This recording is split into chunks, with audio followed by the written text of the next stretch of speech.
ka dyan, Joseph! Guys, mahilig ba kayo magpalit ng boses or manggaya ng boses ng iba? Gaya nito. Masyado siyang malakas na kalaban. Kailangan mo na magpalit ng anyo. Okay, magpapalit na ako ng anyo. Wow! Para mas maintindihan niyo ang ibig ko sabihin, narito si student correspondent Janie Micaela Turla para sa mga detalye. Mahilig ka bang manggaya ng boses? Nasubukan mo na bang mag-boses ng anime character? O magpanggap na DJ sa radyo? May potensyal kang maging voice actor classmate. Halina't samahan niyo ako sa mundo ng voice acting.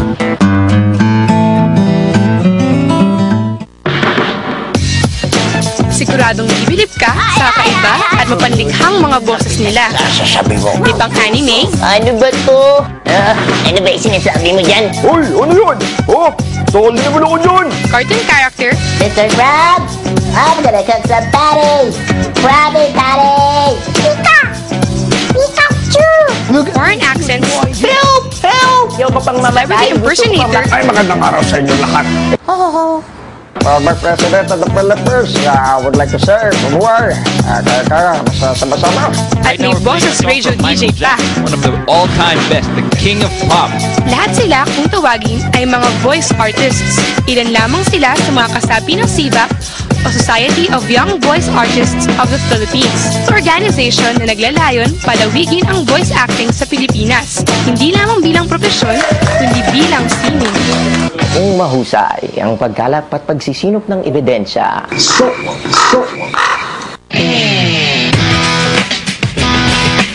We have a lot of activities. We have dubbing sessions, we have practicing for voiceover commercials, we have hosting events, we also have radio dramas, podcasts. Pero ano nga ba ang voice acting? Minabuti naming puntahan si Pocholo, the Voice Master Gonzales, para alamin. Voice acting, kung paano mo convey yung message. Paano mo, as a voice talent or voice artist, di-deliver yung script or any message doon sa audience. At sa larangan ng voice acting, syempre ang pinaka-popular dyan ay ang tinatawag na dubbing. Okay ka lang? Mukhang wala ka sa sarili mo.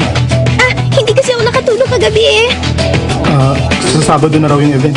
Ang dubbing ay ang proseso ng paglalapat ng boses sa mga kinagigiliwan nating mga anime, cartoons at telenovela. Ay nako, huwag ka nang lalapit sa akin kung nagka-problema ka sa pag-ibig ah. Sama sa dubbing yung sasabayan yung bibig ng characters, tapos magsasalita ka, pero dapat i-act mo rin. Minsan nga necessary kung ano yung galaw ng characters, gagayahin mo din. Kasi doon lumalabas minsan yung kuwari galit siya, gagayahin mo. Pero kung makikipag-play ka naman, okay lang sa akin. Pwede mo akong lapitan. Nung una, gusto ko yung dubbing kasi fan ako ng mga foreign shows na parang, huy, cool yata kung kasali rin ako dyan. Okay, siguro kung ako yung, akin yung boses na naririnig. Tapos nung andun na ako, parang na-realize ko, parang ang saya nito ah. Pakiramdam ko, hindi ako nagtatrabaho kasi I'm doing something that I love. Hindi lang yan mga classmates, dahil may tinatawag na voice performance din.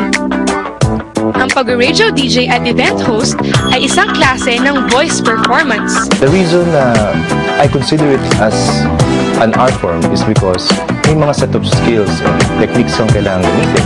Paano mo gagawin na mapapasaya mo yung mga tao, maiinganyo mo silang pumunta dun sa isang lugar sa pamamagitan na ng pagboboses mo. Ayon sa SIVAP, hindi ka magiging voice artist overnight. Kailangan mahasa muna ang iyong galing sa pagboboses. Mag-practice sila sa bahay. Panoorin nila yung mga favorite cartoons nila, kunyari. Tapos yung mga characters doon, gayahin nila yung boses. Saan at kailan ba nangyari yun? We'll turn Archland into Arch World. Tama, ang galing mo. Everyone has the capacity to become a voice artist. Kasi I believe lahat ng tao natuturuan. Paniwala kayo sa sarili nyo. Kung may hidden talent kayo, huwag niyong i-hide. Dapat mahalin mo ang mga kasamahan mo, mahalin mo yung ginagawa mo. For sure, hindi ka magkakamali kapag sinunod mo yung sarili mo. Kaya sa mga mahilig umarte sa pamamagitan ng boses, simulan nyo ng pagyamanin ang inyong mga talento. Tandaan, ang talento ay hindi itinatago sa sarili. Sa halip, ang talento ay umusbong kapag ibinabahagi sa maraming tao. Ako po, si Janie Micaela M. Turla ng Makati Science High School para sa K-Now! Hello! Oy, Ninya. Oh, mamayang gabi. Mamayang gabi, makikilala natin ang top notcher sa 2009 National Achievement Test. Okay. Ngayon, tumawag siya. Dated siya. Oh, grabe. At mamayang gabi, magkita-kita po muli tayo. Ako, boss, Joseph Robio. Ako naman po si Wib Serrera. At ito ang K-Now!